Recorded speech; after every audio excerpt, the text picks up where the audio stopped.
உணர்ச்சிகள். அன்பார்ந்தவர்களே, ஒரு வீடு தீப்பற்றி எரிந்து கொண்டிருந்தது. அதன் உரிமையாளரான பெரியவர் ஒருவர் அதை பார்த்து பதறி நெஞ்சில் அடித்துக் கொண்டு அழுதார். அவர் அழுவதை பார்த்த அருகில் இருந்த ஒருவர், ஏன் இப்படி கவலைப்படுகிறீர்கள்? உங்கள் மகன் நேற்றுதான் இந்த வீட்டை நல்ல விலைக்கு இன்னொருவருக்கு விற்றுவிட்டான் என்று கூறினார். அந்த பெரியவர் உடனடியாக அழுகையை நிறுத்திவிட்டார். அந்த வீடு இன்னும் பற்றி எரிந்து கொண்டுதான் இருந்தது. அவரோ சற்று நிம்மதியுடன் தொலைவில் நின்று கொண்டு எரிந்து கொண்டிருந்த அந்த வீட்டை பார்த்து கொண்டிருந்தார். சிறிது நேரம் கழித்து அவர் மகன் ஓடோடி வந்தான். நான் இன்னும் இந்த வீட்டை விற்ற பணத்தை பெறவில்லையே, அதற்குள் இப்படி ஆகிவிட்டதே என்று அழுதான்.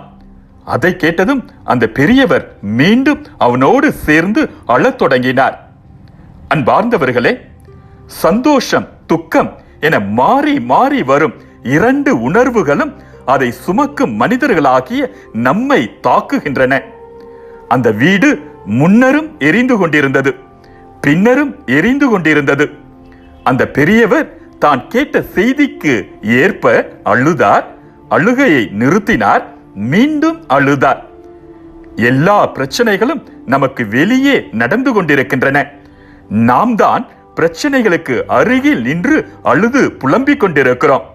கொஞ்சம் பிரச்சனைகளுக்கு அப்பால் தள்ளி செல்லுவோம். மகிழ்ச்சி எப்பொழுதும் நம்மில் குடிகொள்ளும்.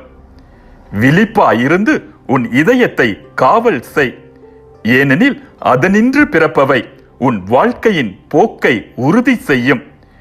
நீதிமொழிகள் ஆகமம் 4ஆம் அதிகாரம் 23வது இறைவசனம்.